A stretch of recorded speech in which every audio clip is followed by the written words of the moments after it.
Insight Quarterly Magazine Issue 38 October to December 2025. Compiled by and editor Justin Phillips. Akanksha Verma transcribed and printed by Mitra Jyothi in collaboration with Radio Udon subscription ₹100 yearly. Mitra Jyothi Digital Library Mitra Jyothi, CA site number, P22, 31st Main, 18th Cross, HSR Layout, Sector 1, behind Nift College, Bangalore 560102. Phone 080-2258763/25. Email mj.teaglibrary@gmail.com. Website www.mitrajyothi.org. Copyright notice. This book is reproduced in accessible format for people with bona fide print disabilities by Mitra Jyothi. CA site no. P22, 18th Cross, 31st Main, Sector 1, HSR Layout, behind Nift College, Bengaluru 560102. Phone no. 2258763/2258765. Country code +91. Bengaluru code 080. Email mj.teaglibrary@gmail.com. Website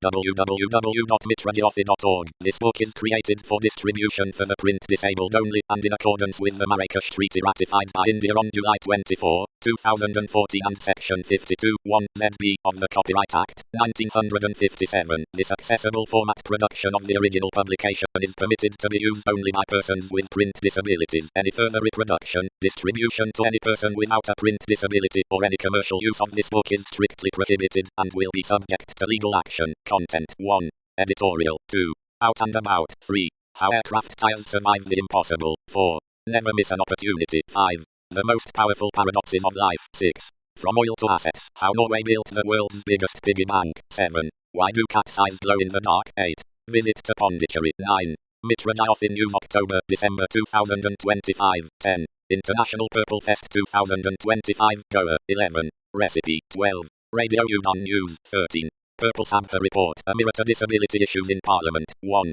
Editorial. The image of a silver spacecraft descending onto the lunar surface in 1969 remains the definitive symbol of human potential. It was the moment we transcended our biology and our geography, proving that when we align our genius, our resources, and our courage, the heavens themselves are within reach. Recently 4 astronauts went around the moon to begin the next phase of human adventure into space. Yet, as we look back at that giant leap from the vantage point of 2026, the contrast between our celestial reach and our terrestrial failings has never been more jarring. While we engineer rockets capable of traversing the vacuum of space, we remain trapped in the atmospheric gravity of senseless war. It is the great paradox of our species. We can navigate the moon and the sun, but we eagerly cross a border against an enemy with a gun. Architecture of creation vs destruction. The Apollo missions, and the Artemis programs that follow, represent the architecture of creation. To put a human on the moon requires the absolute synchronization of thousands of minds, mathematicians, engineers, poets, and pilots all working toward a singular, constructive goal. It is an act of supreme optimism, a bet placed on the future. In contrast, war is the architecture of exhaustion. It is the systematic dismantling of what has been built. While a lunar mission seeks to expand the horizon of human knowledge, war seeks to shrink the world into trenches and ruins. One costs billions to uplift the spirit of a planet, the other costs trillions to bury its children. The senseless war in the Middle East in contrast with the lunar success put a sharp picture of creativity and chaos side by side. As one year slides into the next, we must remind ourselves that it is we who control the good work or the evil that we are capable of. In this edition, we have articles about travel, personal growth, companies and much more to satisfy your curiosity. As always, please feel free to send articles for publication. Happy reading. Justin Phillips, Editor. 2.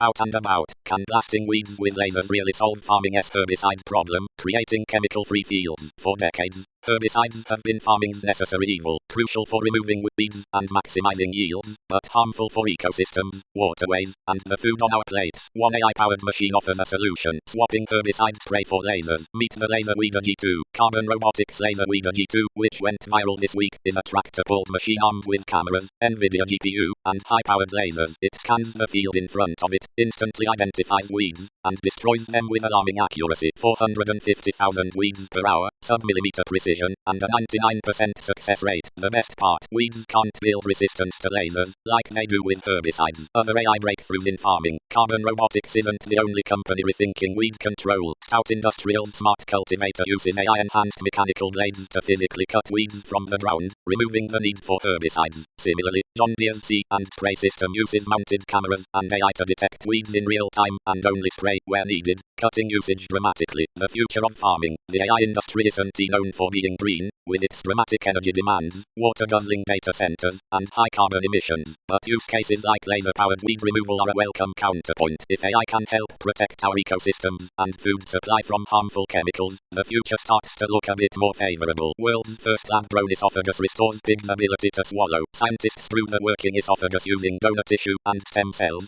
then transplanted it into pigs. The new esophagus worked like a real one and grew with the pigs, offering hope for human babies born with esophageal defects who currently face complex surgeries. A team of British scientists has achieved what they say is the first ever plasma ignition inside a nuclear fusion rocket engine, a huge step that could one day make trips across the solar system and to Mars much faster. Pulsar Fusion revealed the milestone during a live stream at Amazon's Mars conference, hosted by Jeff Bezos in California this week, with CEO Richard Dinnan calling it an exceptional moment for the company. The team successfully created plasma, an intensely hot, electrically charged state of matter, often described as the fourth state of matter, using electric and magnetic fields inside its experimental and early prototype Sunbird fusion exhaust system. The test, which took place at the company's headquarters in Bletchley, UK, was streamed to California and is an early demonstration of how a future fusion-powered spacecraft engine might work. What is nuclear fusion, and why does it matter? According to the International Atomic Energy Agency, nuclear fusion is the process by which two light atomic nuclei combine to form a single heavier one while releasing massive amounts of energy. Essentially, it works similarly to the process which powers the sun, along with all other stars, fusing atoms together to release huge amounts of energy. Although the idea of nuclear fusion was initially proposed in the 1920s, creating and managing fusion reactions on Earth has proven to be very challenging so far. At extremely high temperatures, plasma needs to be kept steady, but because space provides extremely cold temperatures and an almost perfect vacuum, engineers think it could be the perfect environment for it to thrive. If fusion propulsion becomes possible, it has the potential to be far more powerful than today's rocket engines, potentially delivering up to 1,000 times more thrust than conventional systems used in orbit, and allowing spacecraft to reach speeds of roughly 800,000 km per hour, 500,000 mph. Faster journeys to Mars at those speeds. Missions to Mars could shrink from months-long journeys to just a few weeks. Shorter trips would not only make missions cheaper and more practical, but could also reduce major health risks astronauts face in space, including radiation exposure and long periods spent in microgravity. With the space economy projected to exceed $1.8 trillion by 2035, faster in-space transport isn't just a scientific goal, it's an economic one. Pulsar Fusion said after the test, the company now plans further testing of its Sunbird system to improve performance. Upcoming upgrades include more powerful superconducting magnets designed to better contain and control plasma. Landmine rat honored. Cambodia unveiled the world's first statue honoring a landmine detecting rat Friday. Magawa the rat lived to 8 years old and identified more than 100 landmines and other explosives from 2016 to 2021. There are more than 100 African pouched rats deployed in landmine detection operations across the world. To identify mines, the rats are trained to sniff out explosive compounds like trinitrotoluene or TNT. The rats are not heavy enough to trigger detonation. In Cambodia, up to 6 million landmines remain undiscovered, most planted during 3 decades of conflict, from the Vietnam War era through Cambodia's civil war. Since 1979, roughly 20,000 people have been killed in Cambodia, and roughly 40,000 wounded as a result of the mines. Magawa cleared more than 1.5 million square feet of land, and was capable of searching a tennis court-sized area within 20 minutes, compared to 4 days by a human. The African pouched rat also has the ability to detect tuberculosis. Sam Altman's baby sleeps in AI-powered Cradlewise crib. The Cradlewise smart crib, a product made in Bengaluru, is gaining attention for its innovative features and benefits for both babies and parents. Even Sam Altman uses it for his baby. This crib combines the functionality of a bassinet, crib, baby monitor, and sound machine into one product, growing with the baby from birth up to 24 months. Key features: AI-powered monitoring. The crib uses AI to learn a baby's sleep patterns and detect early wake-up cues. Soothing motion. It gently rocks the baby back to sleep when restlessness is detected, mimicking the way parents comfort their babies. Integrated baby monitor. A built-in video monitor with a silent night vision camera allows parents to watch their baby in real time via a mobile app. Sound machine. The crib includes a built-in speaker that plays white noise or lullabies to help the baby sleep. Mobile app integration. Parents can monitor and adjust crib settings on their iOS or Android devices. The app also tracks sleep data and provides user guides and tips. Room temperature monitoring. The app displays the baby's room temperature. Caregiver functionality allows multiple caregivers to access the crib's features features. Spotify integration. Users can play music from Spotify through the Crib speakers. Availability and pricing. The Cradlewise Smart Crib is available in the US for $1,999 and in India for approximately $1.5 lakh. 3. How aircraft tires survive the impossible. Every time a commercial airliner descends for landing, it carries the weight of a main battle tank and the speed of a Formula One car. As the rubber meets the runway, there is a literal scream of friction, a puff of blue smoke that signals one of the most violent mechanical interactions in modern transport. Yet, we walk off the plane without a second thought. How do these circles of rubber survive such extreme torture without disintegrating? 1. It's not just rubber. The bulletproof skeleton. To the naked eye, a plain tire looks like an oversized truck tire. In reality, it is a high-tech composite structure. While car tires rely on rubber for strength, an aircraft tire's strength comes from its carcass. Underneath the tread lies a complex weave of nylon, Kevlar, and aramid. Kevlar, the same material used in bulletproof vests, is roughly 6 times stronger than steel by weight. These layers are designed to withstand circumferential stress, essentially preventing the tire from exploding outward under the massive internal pressure. 2. The science of the skid. When a plane touches down, the tires aren't actually spinning. For a split second, they are dead weight being dragged across concrete at 150 plus mph. This is why you see smoke. The tire is skidding until its rotational speed matches the plane's ground speed. During this transition,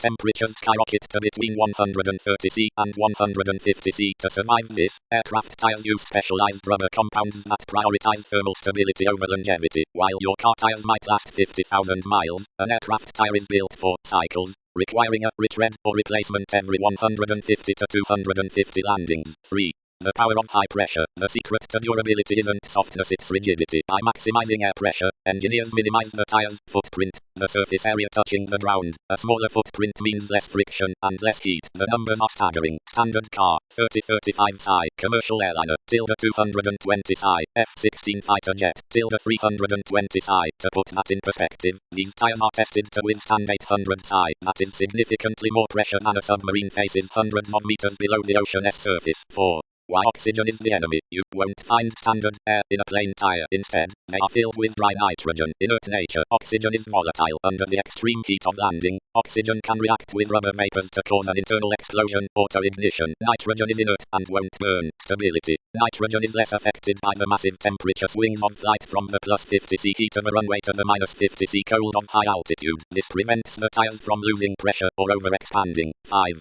Strength in numbers. Weight distribution. No single tire has to carry the burden alone. Large aircraft utilize a bogie system, distributing the weight across multiple sets of wheels. A Boeing 777, for example, has 12 main landing gear tires. This teamwork ensures that even if one tire fails, the structural integrity of the landing remains intact. An invisible engineering marvel. The next time you hear that thump and chirp during a landing, remember that you are riding on a set of tires tougher than a submarine and more reinforced than a ballistic vest. They are a testament to the idea that sometimes the most impressive technology is the stuff we completely take for granted. 4. Never miss an opportunity. Amazon was in a little bit of a dilemma. December 2014, Christmas time. It is one of the biggest festivals of the year in the West. Much like Diwali, people spend a lot of money during festive seasons even in the West. It is also the season of gifting. While most folks are busy preparing to spend quality time with their families, those working in the retail space are usually tense and stressed. There's just too much in transit that must reach the right place at the right time. Amazon USA is right at the epicenter of this storm every year. Their learnings from each year are directly used in the years that follow. Since its founding in 1994, it has expanded its capacity and increased control over its delivery network. They had their own warehouses. They started partnering with courier companies to get better control over the delivery network. When that didn't prove to be enough, they bought their own delivery vans and set up their own delivery network. In 2014, Amazon was promoting their Kindle device. The Kindle is a versatile reading device, an excellent gift item for Christmas. On 21st December 2014, Amazon's Seattle warehouse ran out of Kindle devices. Out of stock was not a message Amazon wanted to show to its customers, so it decided to arrange for the devices to be shipped to Seattle from other cities where they were available. Since Christmas was literally around the corner,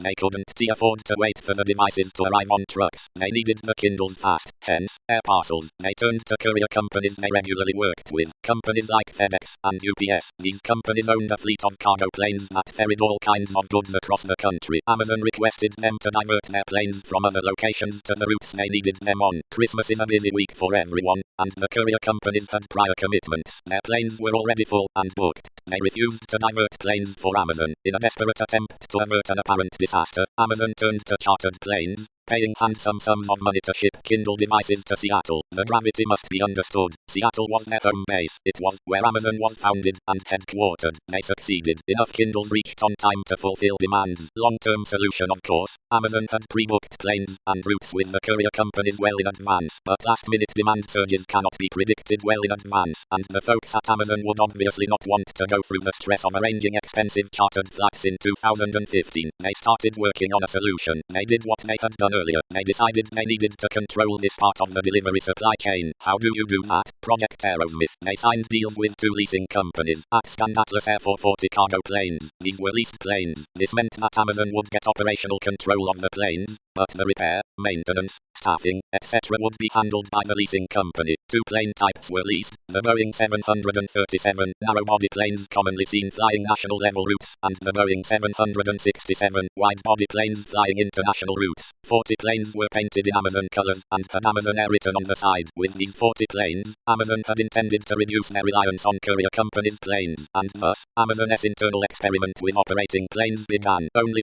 2 years later, Amazon Air felt the need to spend $1.5 billion to set up a worldwide hub in Cincinnati. It had space for 100 planes and over 200 takeoffs and landings every day. Project Aerosmith was a success. Expansion. Amazon Air kept starting operations out of newer hubs in different cities. More planes were leased. Then, COVID hit in 2020. Airlines the world over were facing massive passenger shortages. Running planes was becoming expensive. Empty planes became a money pit for airlines, and many airlines decided to sell or shelf their planes. Various planes were being parked for long storage. On the other end, Amazon customers were stuck at home because of the lockdowns. They were ordering more items and spending more money. While airlines suffered, Amazon's business was booming. It needed more planes, and there was a desert yard full of unwanted planes. In January 2021, Amazon announced it was buying 11 Boeing 767 planes because they were available for so cheap, and with that, Amazon Air became a plane owner and operator too. 2 months later, Amazon acquired a stake in ATS, the same company Amazon used to lease planes from. This move reaffirmed Amazon's cargo ambitions yet again. Every year, it continued expanding its fleet with more leased planes. In 2023, Amazon Air reached India. Since then, it has expanded more in India. Internal tools. More than a decade before Amazon Air was born, the senior management was wondering about a scale-related issue that they were unable to solve. Every time they built something new, a huge chunk of the team's time was spent in assembling the servers and the infrastructure needed for that feature. Back in those days, companies had to set up servers by themselves in their own offices. They decided that a team would build a plug-and-play solution. One team would set up servers and scale them. The others would simply use the servers for their team's features. Amazon used to handle massive volumes during holiday seasons and discount seasons. At other times,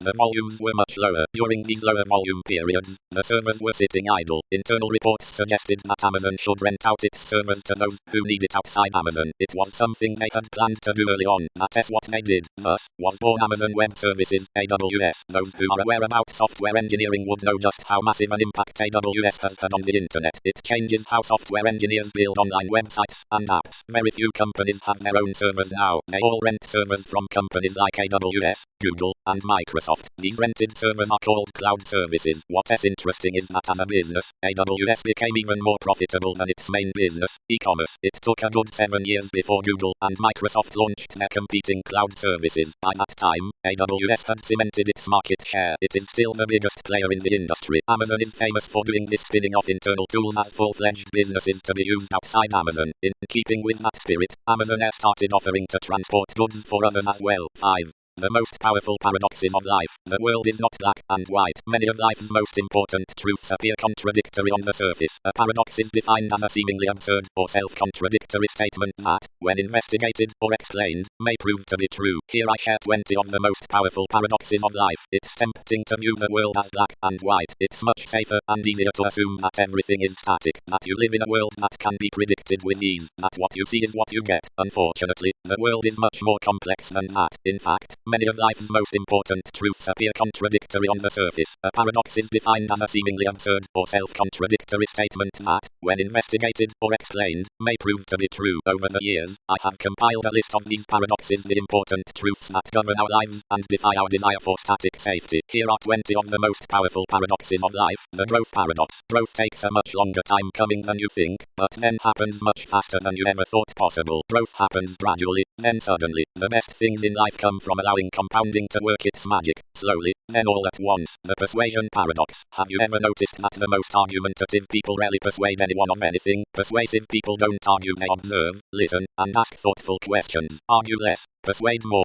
Persuasion is an art that requires a paintbrush, not a sledgehammer. The productivity paradox. Work longer, get less done. Parkinson's law says that work expands to fill the time allotted for its completion. When you establish fixed hours to your work, you find unproductive ways to fill it. Work like a lion, instead sprint, rest, repeat. The fear paradox. The thing you fear the most is often the thing you most need to do. Fears, when avoided, become limiters on our progress. The most successful people in the world have all made a habit of running towards the thing that scares the hell out of them. Make a habit of getting closer to your fears. Treat them as magnets for your energy, and you'll find growth on the other side. The intelligence paradox. Intelligence can lead to stupidity. Highly intelligent people are more likely to fall victim to stupidity by convincing themselves they are smarter than the system. They create complexity vs. doing the boring, easy thing that works. Never outsmart yourself. The advice paradox. Taking more advice can leave you less well prepared. Harsh truth. Most advice sucks. It's well intentioned, but it's dangerous to use someone else's map of reality to navigate yours. Winners develop filters and selectively implement advice. Take the signal, skip the noise. The effort paradox. Effortless, elegant performances are simply the result of a large volume of effortful, gritty practice. You have to put in more effort to make something appear effortless. Small things become big things. Simple is not simple. The wisdom paradox. The more I learn, the more I realize how much I don't know.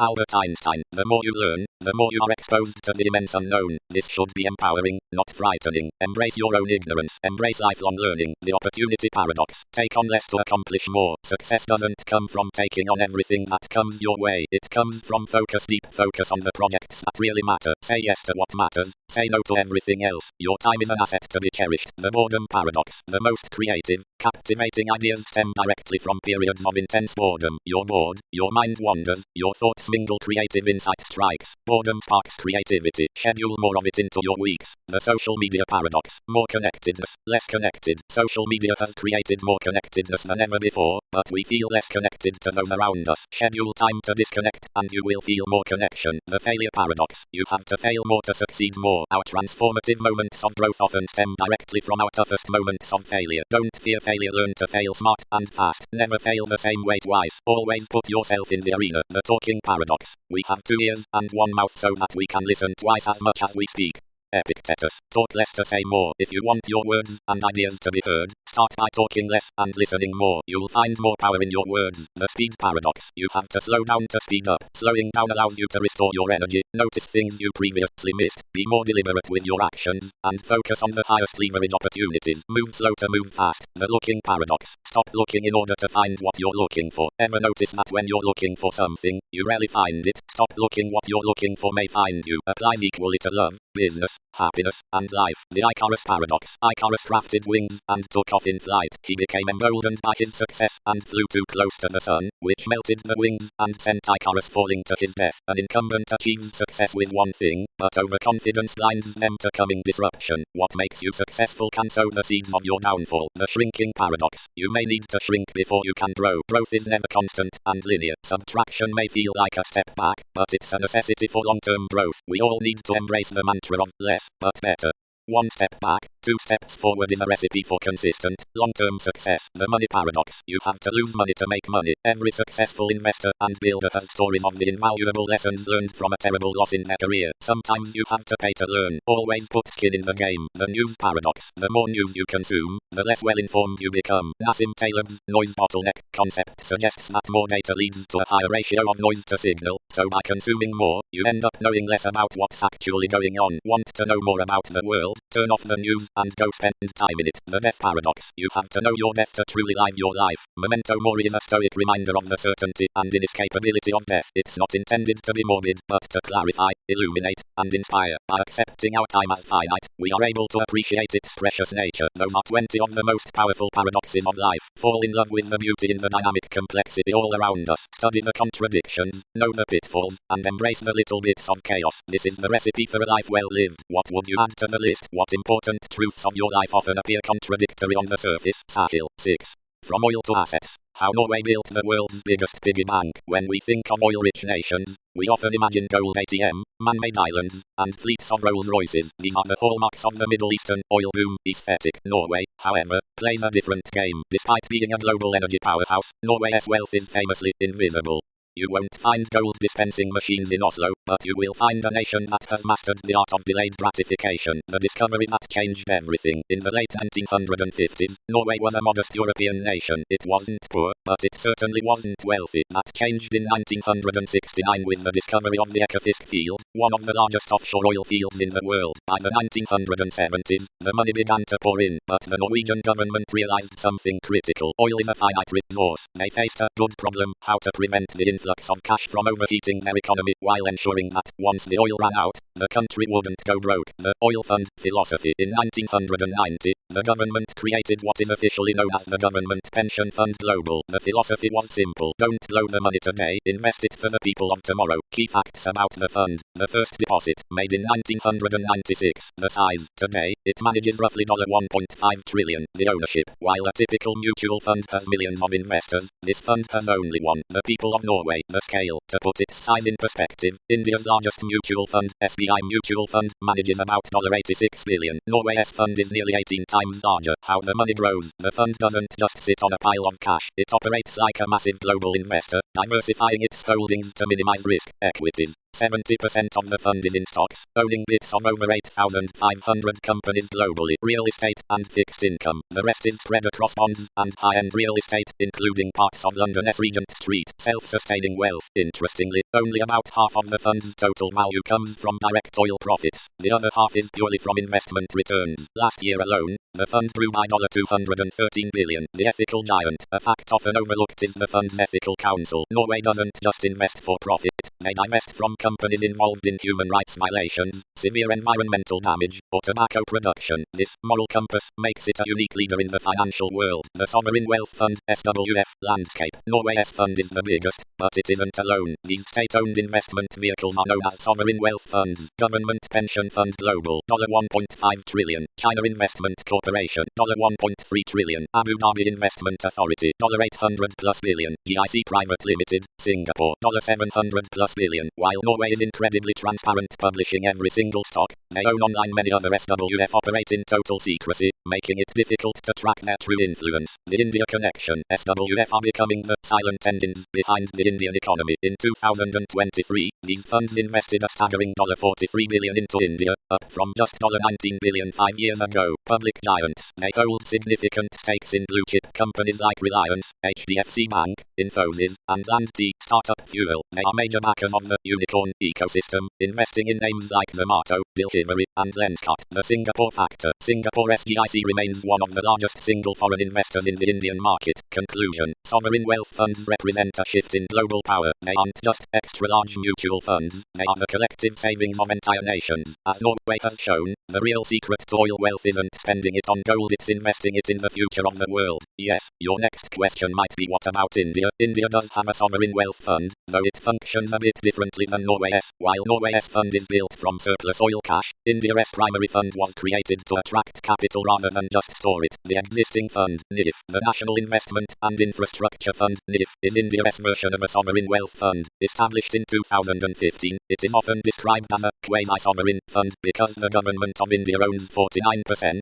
while the remaining 51% is held by institutional investors like the Abu Dhabi Investment Authority and Singapore's Temasek. How it works. Instead of one giant pool, NIF manages 3 distinct funds tailored to different needs. Master Fund focuses on core infrastructure like roads, ports, and airports. Fund of Funds invests in other private equity and venture capital funds that back Indian startups and growing companies. Strategic Opportunities Fund targets high-growth future sectors like green energy, healthcare, and digital infrastructure. As of 2026, the NIF has been highly active, recently leading the race to acquire major renewable energy platforms like Spring Energy to boost India's clean energy capacity. The future. Bharat Sovereign Wealth Fund. There have been ongoing discussions within the government and the RBI about creating a second, more traditional SWF. The proposal reports suggest the government is weighing the launch of the Bharat Sovereign Wealth Fund (BSWF). The goal, unlike NIF, which focuses on infrastructure, this new fund would likely have a starting corpus of around $50 billion. Its purpose would be to invest India's foreign exchange reserves more aggressively in global markets to generate higher returns, similar to how China or Singapore operates. As of now, this is in the exploration and planning phase. Policy experts are debating the risks of using foreign exchange reserves, which are traditionally kept for economic stability for commercial investments. In short, India is moving from a model of using a fund to build the country,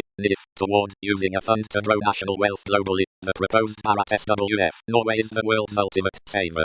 They took a one-time gift from nature, oil, and turned it into a permanent paycheck for their citizens. By choosing stocks over gold and the future over the present, they've ensured that even when the oil wells run dry, the country stays rich. India is the world's ultimate builder.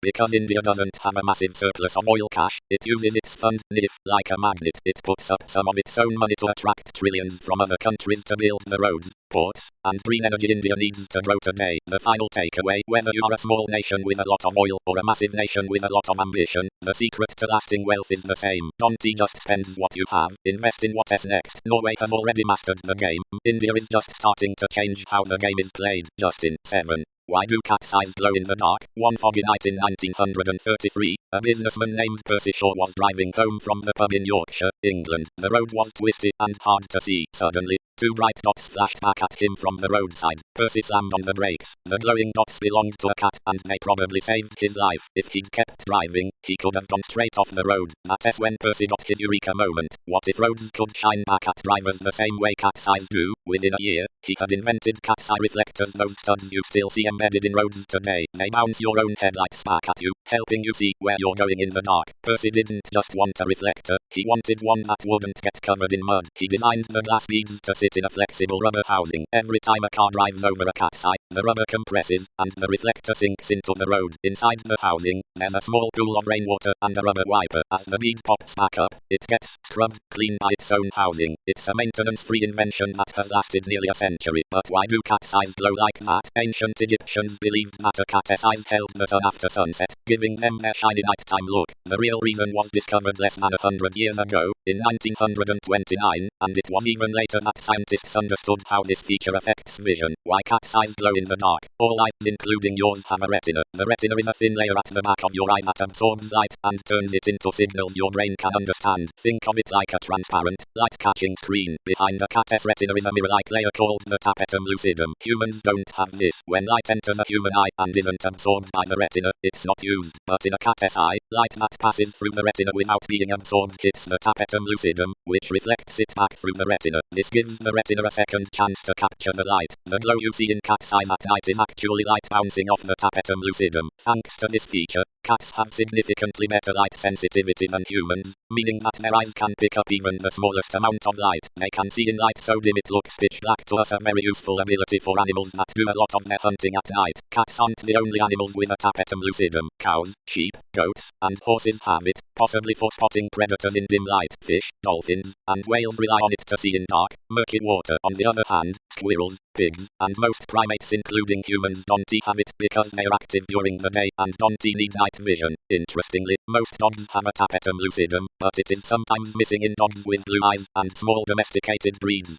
New technology inspired by cat's eyes, just like Percy Shaw did in the 1930s. Modern-day scientists are borrowing ideas from cat's eyes. Dr. Young Min Song, a professor of electrical engineering at Korea Advanced Institute of Science and Technology, recently designed a camera inspired by feline eyes. Cat's eyes have long fascinated me, Song tells Popular Science, particularly their ability to see clearly across extremely wide lighting conditions from bright daylight to near darkness. It was the tapetum lucidum that initially gave Song the idea of designing a camera with a reflective layer to improve photos and videos taken in low light conditions. This is a beautifully simple yet powerful strategy for enhancing light sensitivity without additional energy consumption, he says. As Song expected, the camera showed enhanced sensitivity in low light conditions thanks to the artificial reflector inspired by the tapetum lucidum. Then he decided to add another feature, a slit-shaped opening that mimics a cat's vertically elongated pupil. Why cats have slit-shaped eyes? In bright daylight, cat's pupils squeeze down into thin vertical slits to block out extra light and protect the sensitive retina. The vertical shape also sharpens the outlines of objects, helping cats judge distance with incredible accuracy, an essential skill when stalking and ambushing prey. While Song expected the reflective layer inspired by cat's tapetum lucidum to help the camera in low light conditions, he was astonished by how applying a cat's slit-shaped eyes also helped the camera. What surprised us most, however, was how effectively the vertical pupil-inspired aperture helped break camouflage in complex scenes, he says. In other words, it was great at spotting objects that would normally blend into the background when viewed through traditional cameras. Song believes cat's eyes may inspire more innovation beyond cameras. Similar principles could be applied to robotic vision, autonomous systems, and even wearable or surveillance devices that must operate reliably in both bright and dim environments. 8.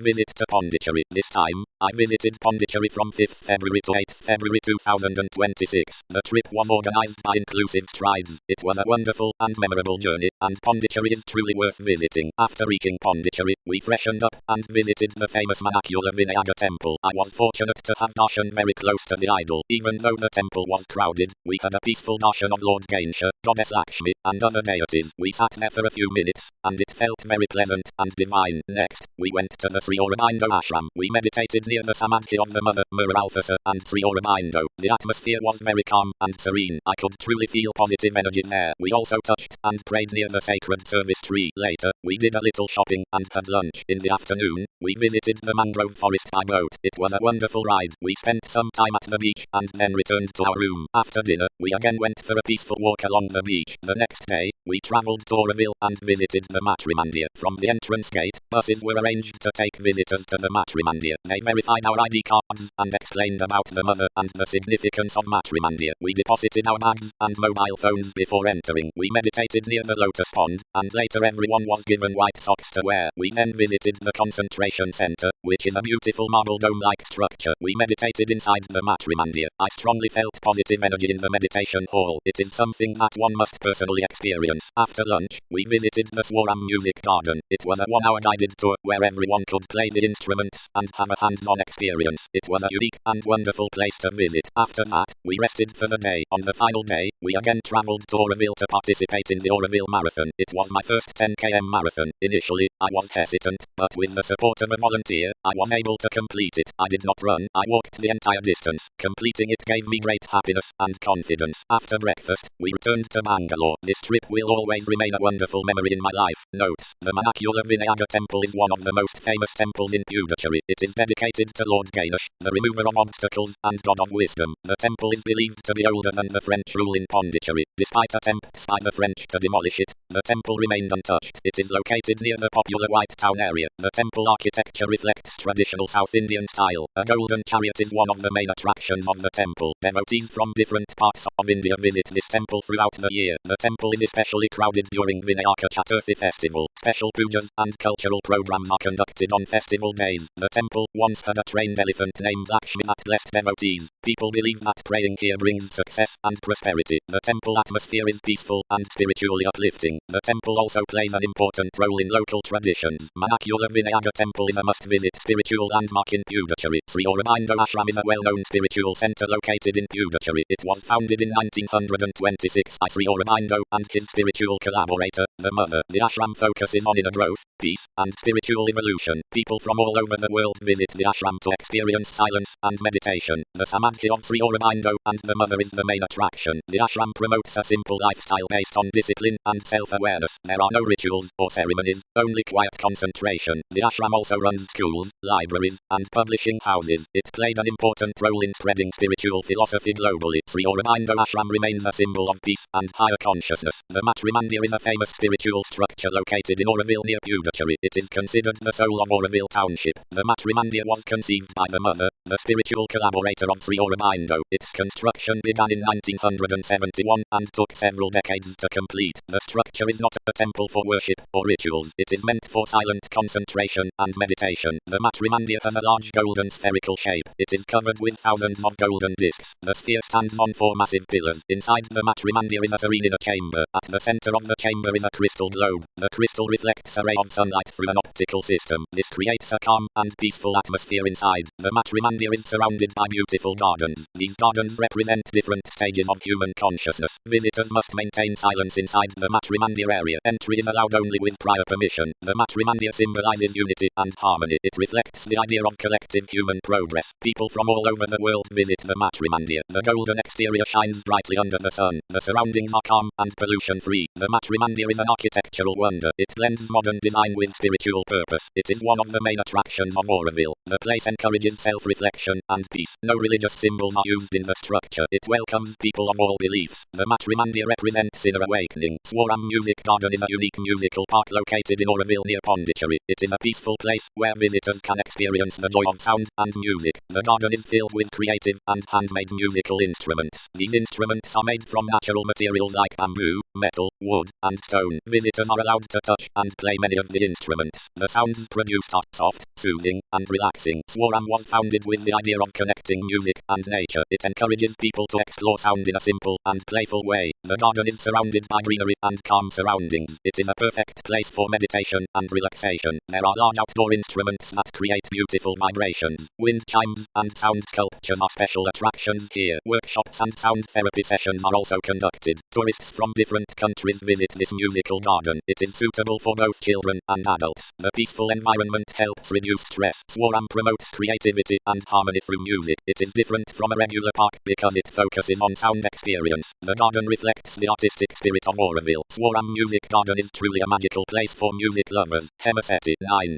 Mitra Jyothi News October-December 2025. On October 8, as part of the Meaningful CSR initiative, a group of enthusiastic employees from Northern Trust visited Mitra Jyothi. With open hearts and a strong desire to make a difference, these wonderful individuals spent time learning about the lives of people with visual impairments. They were eager to understand their challenges and contribute to their journey toward independence. During the visit, our guests toured the Mitra Jyothi Rehabilitation Center, where they saw the wide range of programs and services that help visually impaired individuals face everyday challenges with confidence and strength. They also took part in several volunteer activities, offering their time and support with great enthusiasm. 10. International Purple Fest 2025 Goa. From 9th to 12th October, Goa came alive with India's first of its kind inclusive festival celebrating persons with disabilities. Organized by the Department for Empowerment of Persons with Disabilities, Goa, the festival brought together art, music, dance, workshops, conferences, inclusive sports, and much more, all centered around inclusion, accessibility, and celebrating diversity. MS.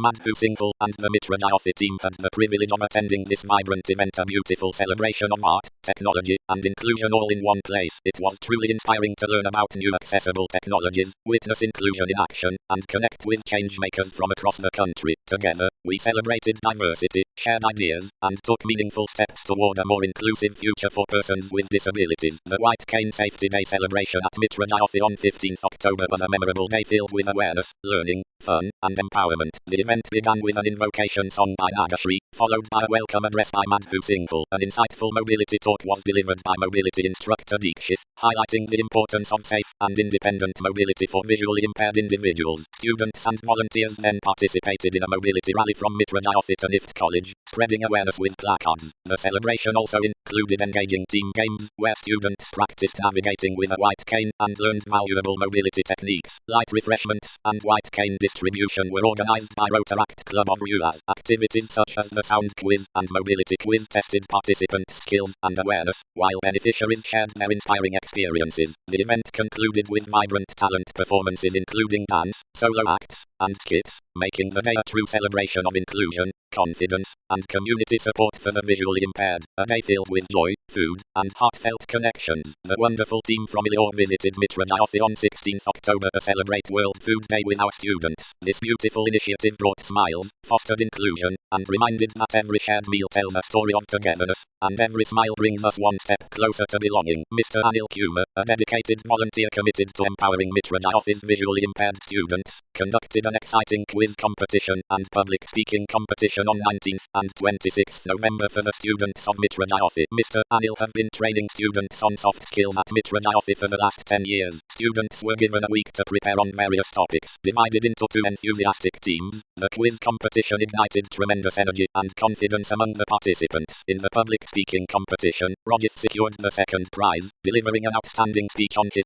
chosen topic, German culture. Ranjitha won the first prize with a thoughtful speech on music as a universal therapy for mind and body. Naranjan earned the third prize, speaking impressively on technology. Listening to all of them was truly satisfying. It was evident how the activity boosted their confidence and communication skills. Mr. Joseph Sibichan, lead cybersecurity trainer at NIT Foundation, visited Mitra Jyothi and conducted an insightful session on cyber suraksha for Mitra Jyothi students and staff on 21st November 2025. In today's rapidly evolving digital world, where most of our daily activities depend on technology and the internet, understanding basic online safety and cybersecurity practices has become essential. The session covered key topics such as identifying suspicious links, safeguarding personal information, creating strong passwords, and the importance of safe digital behavior. The session was extremely beneficial for everyone, helping us become more aware of what to do and what to avoid while navigating the digital space. On 6th December, Mitra Jyothi was delighted to welcome Mr. Noel Keegan, Director, Continuous Excellence HBS, and Mr. Peter Jans, Halon Business Services Capability Center Head India from the Halon Leadership Team, along with the Halon CSR team, to Mitra Jyothi. The afternoon was filled with meaningful conversations, learning, laughter, and lots of smiles. The team participated in fun activities and enjoyed a wonderful talent show put together by Mitra Jyothi students. As this was Halon's final visit for the year, they made it extra special by bringing thoughtful gifts, goodies, and sweets for everyone. Mitra Jyothi students truly felt celebrated and cherished. Mitra Jyothi is proud to share that our students surpassed expectations in the CCAB certificate course in Active Basic IT examination conducted by the NIT Foundation on December 16, 2025. A heartfelt shout out to the incredible volunteers from General Motors India for their unwavering support. As part of their CSR initiative, 12 dedicated volunteers once again served as scribes, ensuring a smooth, inclusive, and stress-free examination experience for Mitra Jyothi students. Their contribution extends well beyond the exam, with active involvement in various programs at Mitra Jyothi, creating a lasting and meaningful impact. This success reinforces our belief that empowerment through education and inclusion thrives with strong community partnerships. A day full of joy, laughter, and unforgettable memories for Mitra Jyothi students at Fun World, Bengaluru, on 20th December 2025. With the incredible support of TIM, the inclusion movement, the visit was thoughtfully planned and beautifully executed by dedicated volunteers. From thrilling rides to fun activities and water games, Mitra Jyothi students enjoyed every moment. The care and enthusiasm of the TIM volunteers truly made this experience extra special. On 23rd December, Mitra Jyothi celebrated the valedictory function of the 60th batch of our digital literacy program at Mitra Jyothi, a milestone filled with pride, joy, and inspiration. The occasion was made truly special by the presence of our esteemed guests and generous supporters, whose encouragement means the world to us. Mitra Jyothi was deeply honored to welcome Dr. Rajdeep Manwani, Head of Academic Research at Sindhi College, as our guest of honor. His insightful, humorous, and motivating address left a lasting impression on everyone present. This valedictory marked more than the completion of a course. It celebrated growth, resilience, and technological empowerment. Each certificate awarded symbolized a meaningful step toward independence and an enhanced quality of life for our students. Adding color and joy to the event were the cultural performances, from soulful musical renditions to a captivating dance performance by Apexia, showcasing the confidence and talent of Mitra Jyothi students. Moments like these remind us why inclusive education matters. 11. Recipe. Raw mango rice recipe. Ingredients: 1. 2 cups cooked rice, cooled. 2 1 medium raw mango, grated. 2 TBSP oil. 1 TSP mustard seeds. 2 1 TSP urad dal. 3 1 TSP chana dal. 4 2 dried red chilies. 5 2 green chilies, slit. 6 8-10 curry leaves. 7 2 TBSP peanuts. 8 a quarter TSP turmeric powder. 9 a pinch of asafoetida, hing. 10 salt to taste. 11 fresh coriander leaves, optional. Step-by-step method. Step 1. Prepare the rice. Cook the rice and let it cool completely. Spread it on a plate so the grains remain separate. Step 2. Grate the mango. Wash and peel the raw mango. Grate it finely and keep it aside. Step 3. Heat the oil. Place a pan on medium heat and add oil. Step 4. Prepare the tempering. Add mustard seeds and let them splutter. Then add a urad dal, B chana dal, C peanuts. Fry until nutty aroma releases. Step 5. Add spices. Add dried red chilies, green chilies, curry leaves, and a pinch of king. Saute for a few seconds. Step 6. Add turmeric and mango. Mix in turmeric powder and grated raw mango. Cook for 2-3 minutes until the raw smell reduces slightly. Step 7. Mix the rice. Add the cooled rice and salt. Gently mix everything well so the mango mixture coats the rice evenly. Step 8. Serve. Turn off the heat and garnish with coriander leaves if desired. Serve warm or at room temperature with papad, pickle, or yogurt. 12. Radio Udon News, about Niwant. Niwant and Mitra Jyothi is a pioneering educational institution that has been working tirelessly for the holistic development of visually challenged students pursuing higher education, ever since its inception in 1996. What began as a small initiative has today grown into a powerful ecosystem of empowerment, an empire created out of void. Founded by Mrs. Mira Jyothi, the institute is run from her home in Pune at Niwant. A strong, technology-driven support system has been created to ensure dignity, independence, and access to education.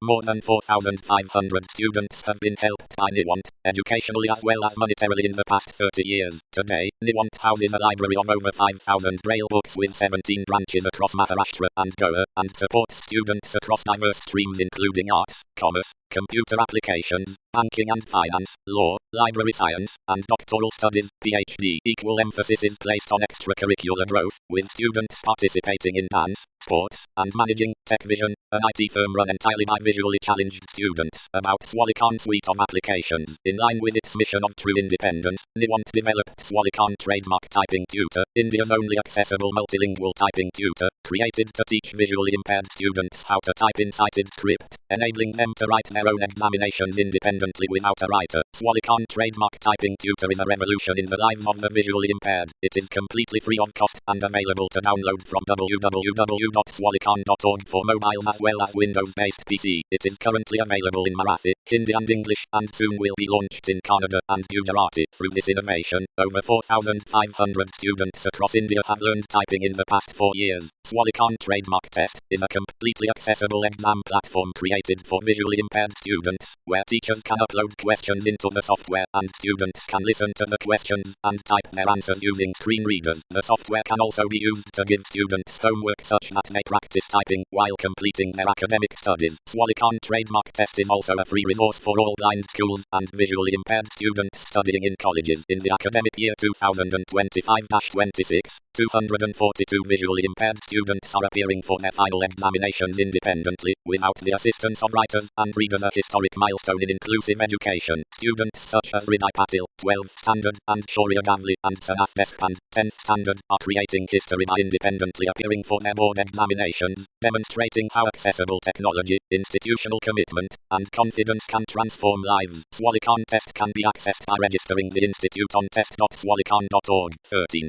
Purple Sabha Report. A mirror to disability issues in Parliament. India has more than 2.68 crore persons with disabilities. Yet, how much attention do their issues receive in Parliament? A recent report titled, Purple Sabha, State of Disability in Parliament, tries to answer this important question. The report is the first of its kind. It carefully studied all disability-related questions asked in both Lok Sabha and Rajya Sabha during the year 2025. What the report found: in 2025, a total of 170 questions related to disability were asked in Parliament by 208 members of Parliament, MPs, across different states. However, there is a concern. Around 76% of these MP asked only one question during the entire year. This shows that, while many MP are speaking about disability, most are not consistently engaged with the issue. Experts describe this as wide but shallow engagement, many voices, but limited depth, focus limited to welfare. Another key finding is that most questions were directed to the Ministry of Social Justice and Empowerment, which deals with welfare schemes. This suggests that disability is still being seen mainly as a welfare issue, rather than a rights-based issue involving accessibility, inclusion, and equal opportunities. Important areas ignored. The report highlights several serious gaps. Many important topics were not discussed at all in Parliament, including independent living for persons with disabilities, women with disabilities, electoral accessibility, voting rights, disaster preparedness, role of the private sector. In addition, 12 major ministries did not receive even a single disability-related question in the entire year. This shows that disability concerns are not yet fully integrated into to all areas of governance. Regional imbalance. The report also points out that some regions are left behind. 9 states did not raise any disability-related questions, and representation from the Northeast was very low. This raises concerns about equal representation of disability issues across the country. Why this report matters. The Purple Sampa report is important because it acts like a mirror to Parliament. It shows where attention is being given and where it is missing. It reminds policymakers that disability is not just about support schemes. It is about rights, dignity, accessibility, and full participation in society. Role of media and awareness. The launch and discussions around the Purple Sampa report were supported by multiple stakeholders working in the disability sector. Radio UDON proudly served as the media partner for this important initiative, helping bring these critical findings to a wider audience and amplifying the voices of persons with disabilities. Conclusion. The report makes one thing clear. India has taken steps toward inclusion, but much more needs to be done. There is a need for consistent engagement by lawmakers, broader discussion across ministries, strong focus on rights, not just welfare. Only then can we build a truly inclusive and accessible India for all. This learning material is distributed free of cost under the Project of Financial Support for Development of Accessible Learning Materials under SIPDA Scheme for Implementation of the Rights of Persons with Disabilities Act, DEPUD, Department of Empowerment of Persons with Disabilities, Gov.